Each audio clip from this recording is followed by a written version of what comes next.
Hello, everyone, and thank you for tuning in to another episode of our show. This newsletter is political, the podcast version. We are joining a network. Good news, we are joining a DFW network. We are not sure when exactly the entire transition will be completed, but it will be completed hopefully within the next 2 months. That's our goal. So, with that good news out of the way, we are going to go straight into our topic for the day, and we are doing a video component to this as well. The video component is available on the Substack and on YouTube, which kind of annoys me because YouTube is a little complicated to work, but that's okay.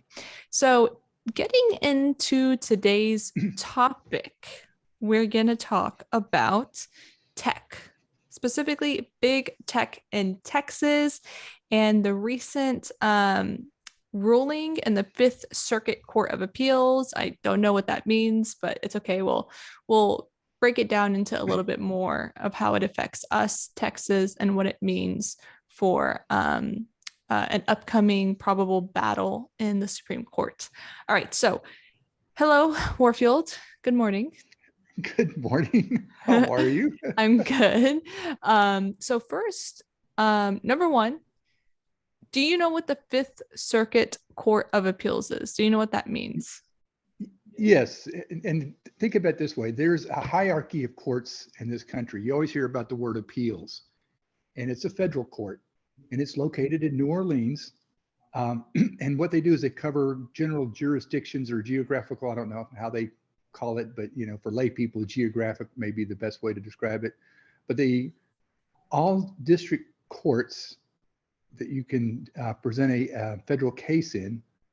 If you don't like the outcome, then you appeal it. In general, you go to court and there's a ruling by a judge. And then there's a hierarchy of courts, and you go through that hierarchy, and it can be through the state system or it can be through the federal system.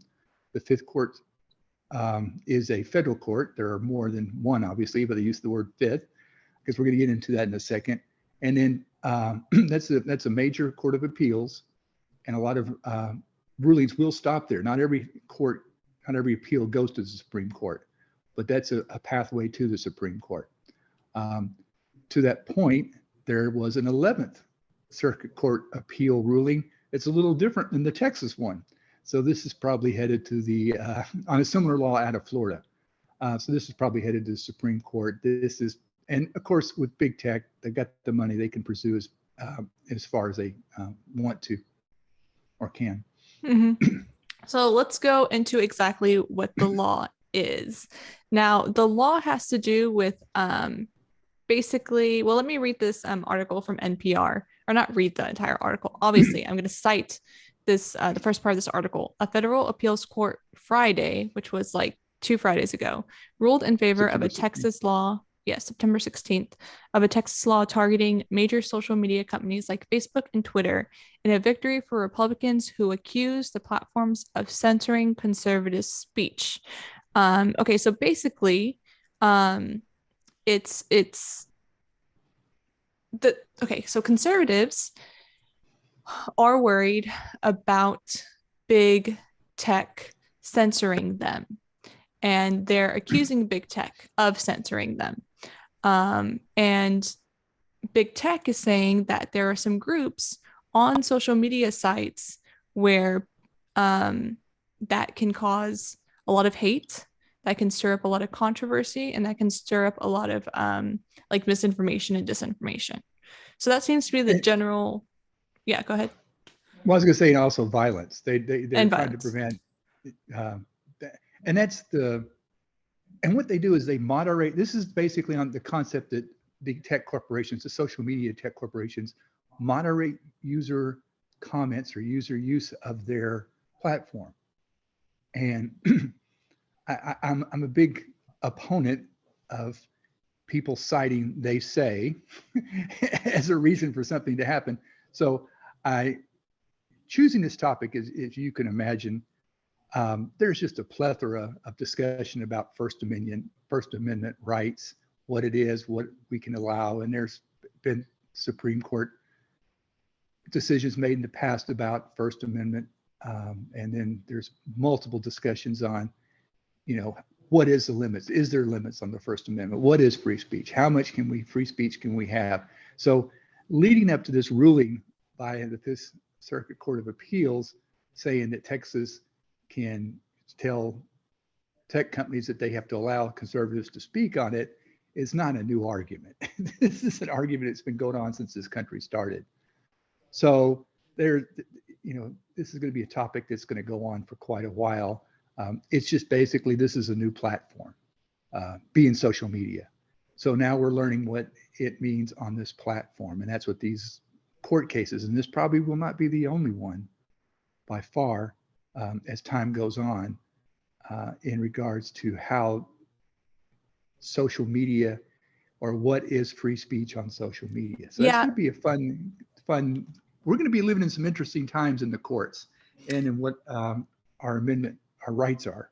So this is where I get kind of concerned. Not the same, but a similar kind of argument happened when Julian Assange, like there were some issues about Julian Assange publishing some stuff in terms of like free speech, or not in terms of free speech, in terms of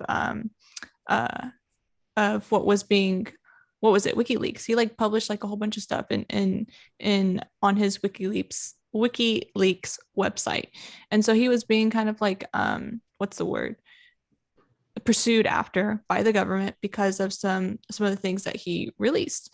And so in terms of free speech and in terms of publishing, that was kind of concerning for me as a journalist, because if there are any precedents set forth in the United States between WikiLeaks, those publications, and free speech, then that in turn can be detrimental to, like, let's say the New York Times or the Washington Post, or to those kind of.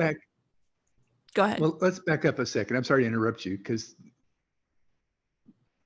the argument is a little different. No. I totally, yeah. No. Okay. This is secrets. No, that's what I'm saying. Whether or not they're. Yeah. So he released because of civil rights that's a different argument, I think. No. You're right. So what I'm bringing up 2 points. So that point is that what we're discussing right now about big tech is a concern that and a point that I will bring up beforehand and later in our podcast. But right now I'm bringing up Julian Assange and the WikiLeaks concern as part of another big, huge battle of what the First Amendment is in this new day and age of technology. So that's the background that I'm also bringing forth right now.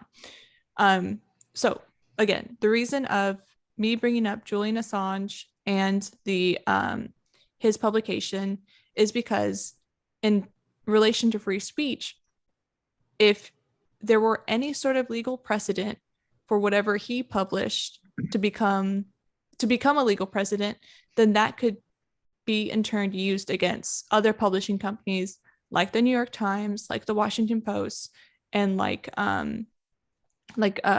would be another one? Washington Post. Isn't there a Wall Street Journal? There we go. Like those kind of journalistic endeavors. Major. Right. Which could also go on smaller media companies as well. So that's that free speech issue that I've noticed in the past couple of years pop up.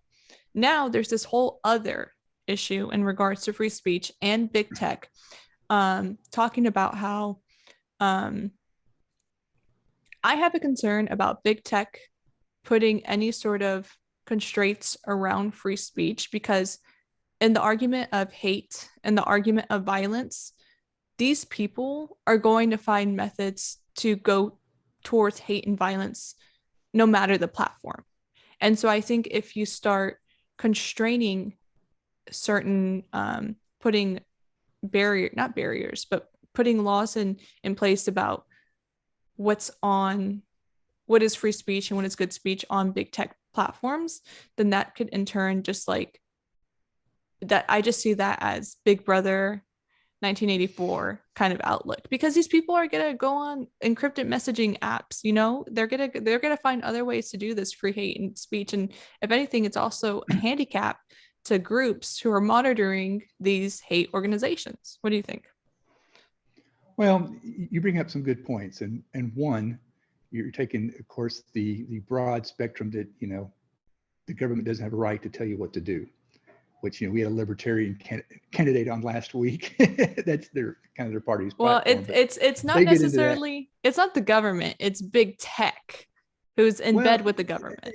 Yeah, well, they're not in bed with the government. You got to be careful about that. But, and I do want to remind everybody that we did have a candidate on last week, and we did send emails to the other candidates' Yes. campaigns. So yeah, if they respond, we will bring them on too. But I mean, your point's well taken. And so you get into that, and I think we're going to agree a lot on this. But getting into the topic gets into a lot of weeds. And I tried to look up, when you have a court case, you have a brief. I mean, those TV court shows where someone comes in at the last minute and presents all this wonderful evidence that wins the case for somebody, it really doesn't happen. You have to come in and prepare documentation that can be vetted by the other side. And I was trying to find the exact briefs on how the big tech companies presented their argument. Again, that goes back to what I was going to say earlier about, I hate they say kind of arguments. But I remember that some of this is, or some people in other articles have said that, because they're a private corporation, they have a right to determine what is allowed on their product. That's a good point. Yeah. And so is that part of their argument in this particular case? I don't know. Okay. Again, I was, you get down in a topic like this, you can go down so many rabbit holes so fast in article reading. I was reading stuff from the 1980s. It gets pretty crazy pretty fast.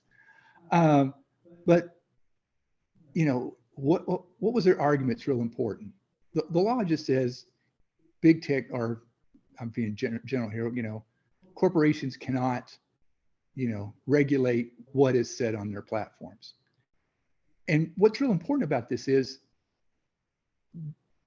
we should be able to have at least some discourse and allow speech of all kinds there. What is the problem in doing this, and now techs are trying to tell us how we have to be educated, is a well-educated populace is needed for a successful democracy. In other words, if you have a good education, you can tell when someone's putting out a bunch of crap. And hate speech and things of that nature, an educated person would be able to delineate and say, hey, okay, I read this person's, blankety blank, and this is not something I'm interested in. And they have a right to be able to read it and be able to make an opinion of it of themselves. And whether or not the Texas law leans towards that kind of thinking, I don't know. I would, you touch the topic and millions of articles pop up.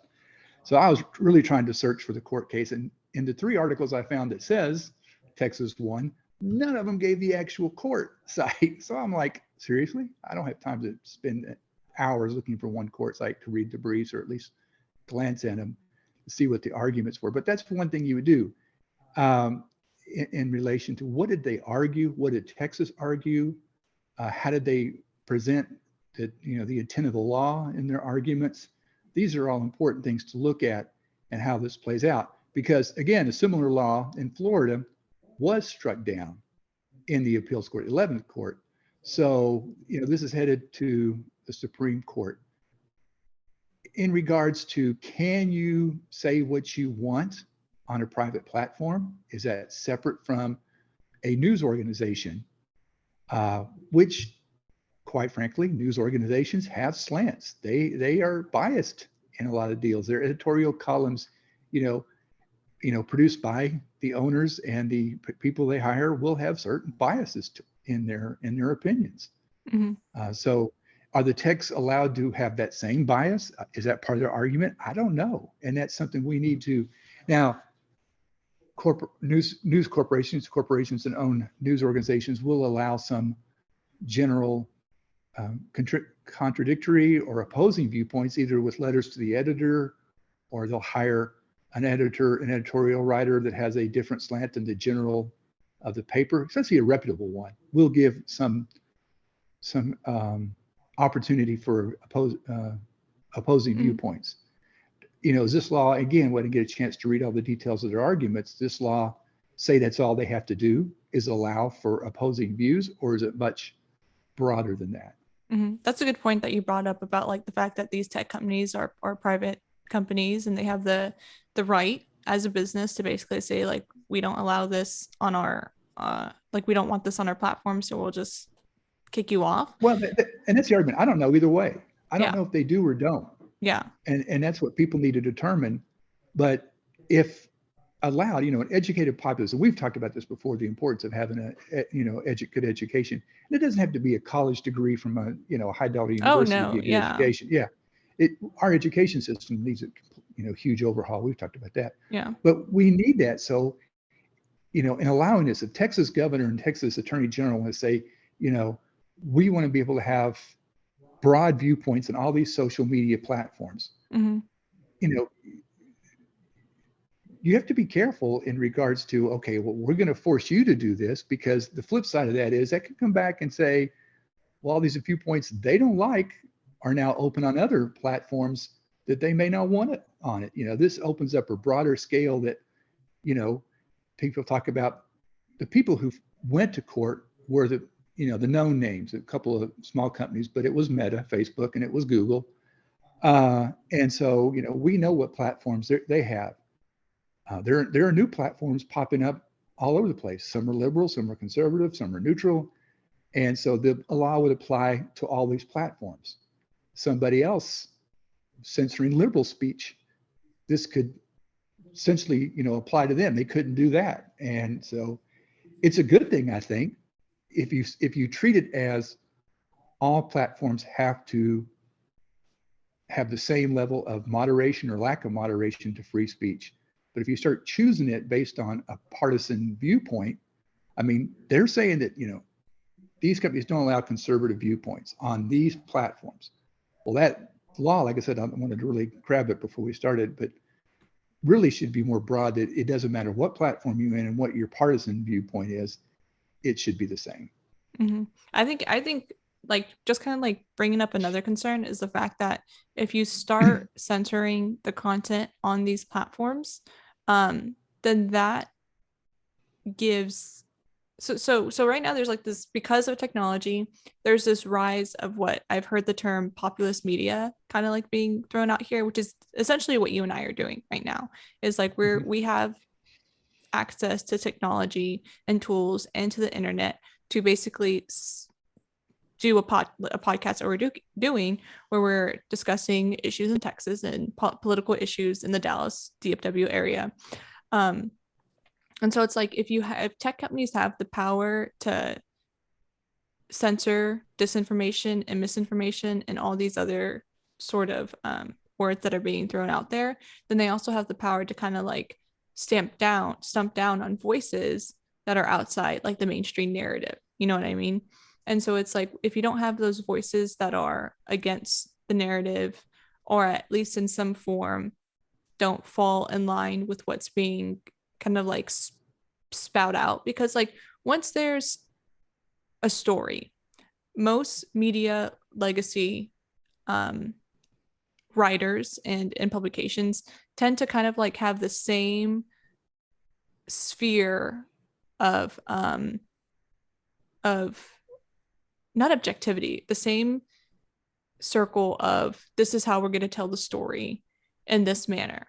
So let's say like if Biden does something, 3 or 4 legacy organizations will have the same, what is it when you're like looking at a story from a certain perspective, like they'll have the same storyline or viewpoint, of the story. So you'll do like Biden passes what is it, Inflation Reduction Act, I think that's what it was called, IRA. And then you have like the top 5 stories will show like a favorable light towards Biden or something like that, or maybe a negative light towards Biden. But the point of what I'm bringing up is it's all the same story. It's all the same. It's the same thing. It's the same story across 5 different, mainstream publications. Yeah. Okay. You know what I'm saying? And looking at this article, I ran across, I'm reading the same thing I just read. That's what I'm saying. So it's kind of like, and that goes into those copy, what do they call them? The AP AP pushes out something and a bunch of people buy it. Throw it No, on but their that's platform. different. That is a Okay. little different though, because it's like the AP will so yeah, so what you're bringing up is there's like different news organizations that will buy some sort of like subscription service to the AP, and the AP will have like all these syndicated stories, and different news stations will just like pick up those syndicated stories. But that's different because it's like that's just picking up syndicated stories, which is different than reporting.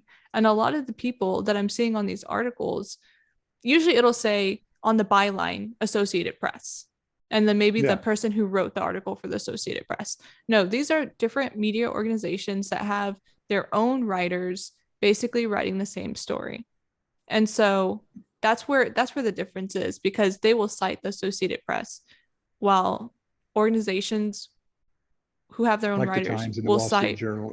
like their Yeah, they'll say own writer. they're writer. Yeah. Yeah. And so, yeah, so they're all basically pushing out the same story. But, anyways, to go back to the point, is that I'm afraid that a law like this could censor voices that are not of like the mainstream narrative.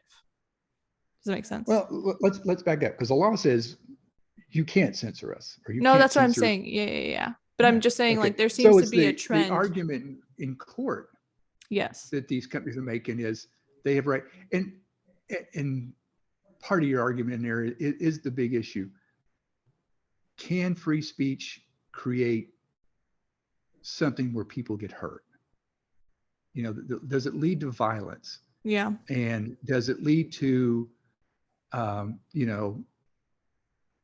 misinformation where people get hurt? I mean, we go back to the pandemic and all the COVID stuff that came flying out of there. Shoot, the government was sending out misinformation in the first month. They had no idea what they were talking about. And there's a danger across the board, because you trust sources, and to a degree, you have to trust some sources, but you have to still understand when something's changing, something's coming at you rapidly, that even your source may not have all the correct information from the get-go. And that's what, and the quality organizations said that from the beginning, that we're still learning as we go along with this. Mm-hmm. We're taking the most cautious approach possible. But then do people have a right to say this is a cure for something, or this is, this will protect you from that, and that misinformation, where is that? And is that protected free speech? Is that free speech, or can anybody, I mean, well, can the government say this health information is incorrect and you shouldn't use it? Which means, could that lead to the government just whenever they have a health crisis telling everybody how to act in regards to the health? We don't know. Again, go back to the plethora of information that came out that I don't want to say it was misinformation, it was learning information. Mm-hmm. And so you have to have the ability to cipher and plow through that and make some determinations on your own. Well, the issue about the like, let's say like something causes harm, like a piece of speech that causes harm, and you brought up the health issue. Well, there's already kind of like laws in place for people to, for example, when I watch advertisements, or I'm a big fan of taking like vitamins and supplements like fish oil and all this stuff, right? And so there are not red flags, but there are like little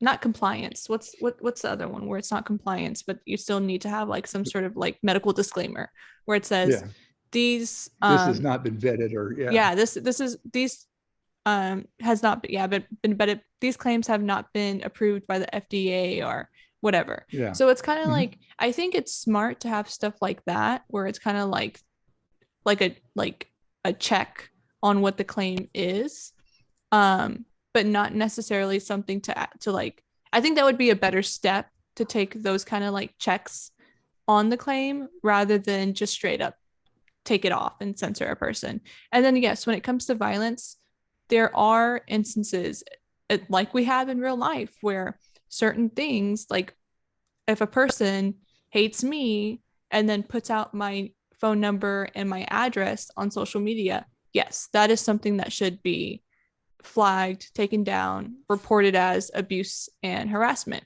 But that's what it is, abuse and harassment. That's a violation of free speech. We already have these terms in place for these issues that pop up.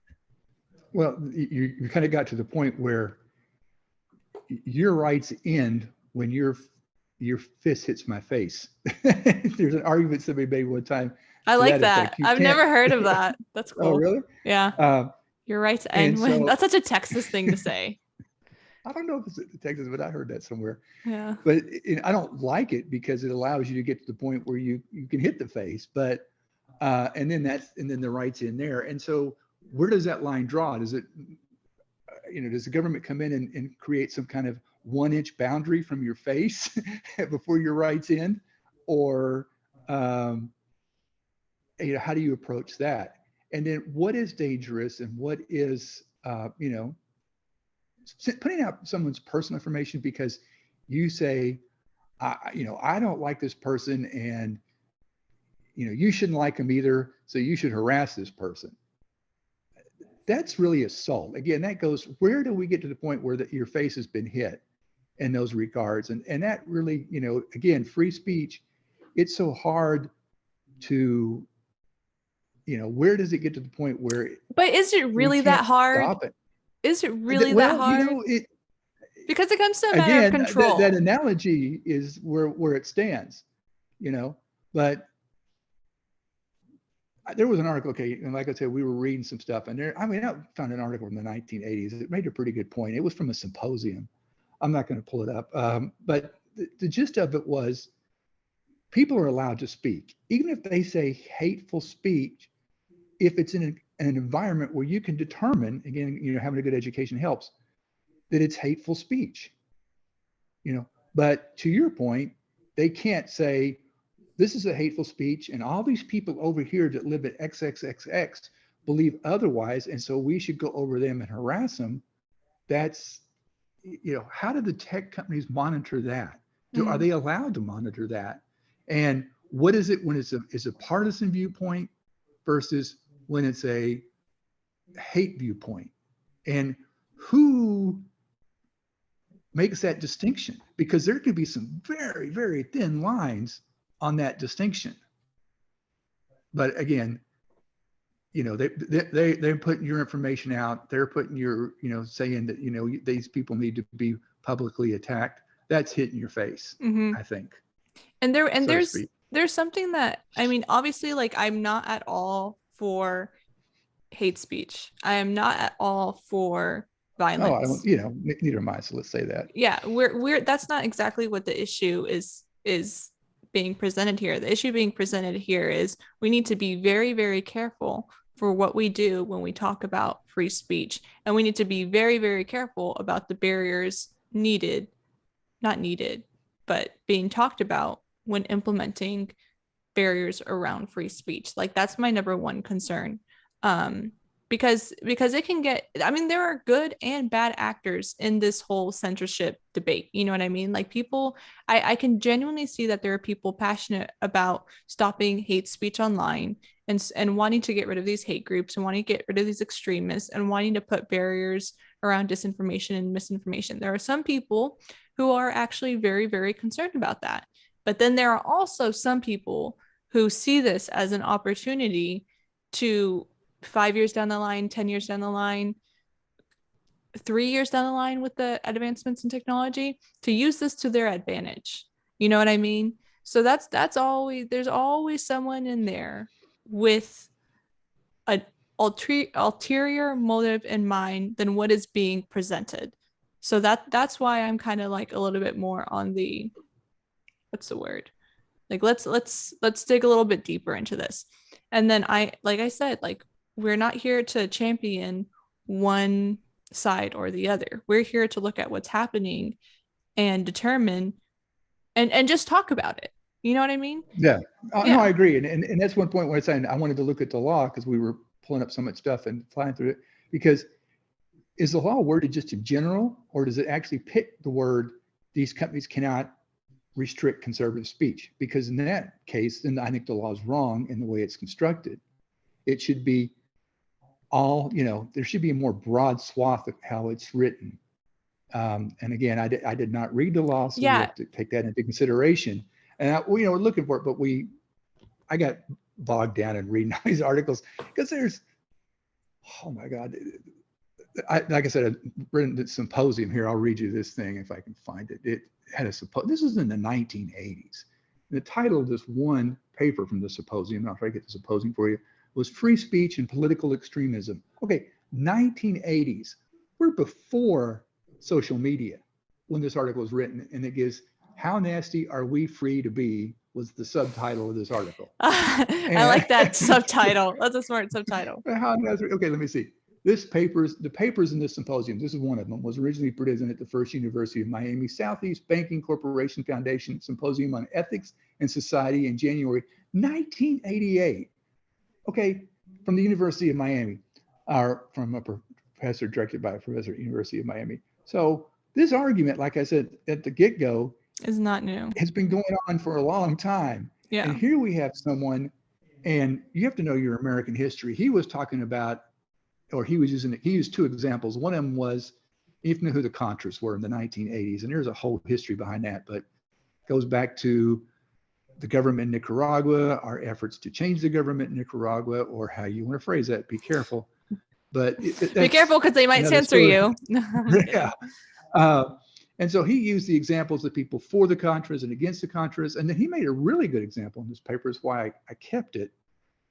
And it goes back into the determination of when is it dangerous and when it's not. So if a Nazi group, he uses this example, I'm kind of paraphrasing here.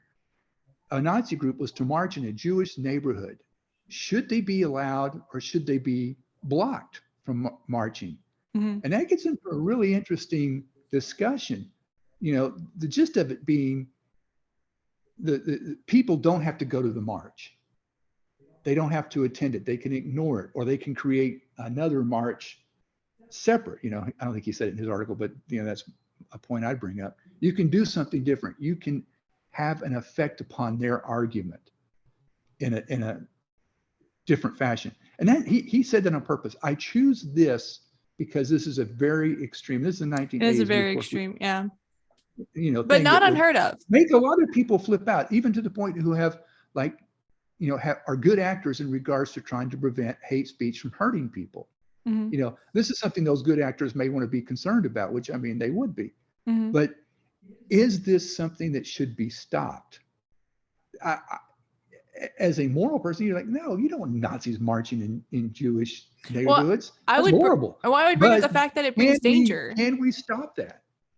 Well, does it or does it not? Now, it does, because it highlights running through the streets and start beating Jewish people. Yeah, but if they're just marching because they're, you know, pro their ideology, you know, of course they're pushing buttons to do this. Yeah. You know, to do that, they are definitely trying to, you know, create a situation of potential hate and a potential violence, because that's what they want. But the actual march itself, so it gets dangerous. And so where do we draw that line, and how do we draw that line? Again, does it stop 1 inch from your face, or does it stop, your right stop, you know, 1 inch from my face, or when it hits my face, your fist hits my face? It gets into a really, how thin are these lines? And he gave a counter argument that, okay, that you can do that, and this person admits to being Jewish in this article. So he picked this extreme example to make a point. Mm-hmm. But you know, if they were to, of course, get up and then start espousing, you know, let's just tear up this neighborhood, then where, again, do the rights stop? And when is it actually violence versus a viewpoint too? And I think because we're running out of time. Yeah. Okay. I think because we're running out of time, we have like 2 minutes left. That is a good place to actually end this conversation with those types of questions, because we don't have the answers necessarily to these types of questions. We're just beginning the conversation. So I think on that, we're not beginning it. We're just making a point. No. We're no. I'm saying 2022. I'm saying everyone in society is just either needing to restart these conversations or need to start getting into these conversations. So like I said, like, we don't have the answers to what's going on. We're just bringing up and discussing from, different viewpoints and all that stuff. So like I said, on that note, we're going to go ahead and wrap up this episode of This Newsletter is Political podcast component, audio component. yeah, like these are just the questions that go along with free speech and what's available out there. So thank you for listening. And I hope everyone has a good fall. Everyone enjoy the Texas State Fair. First week of fall. Yeah. All State right. Fair's coming next week. Thank you. Bye.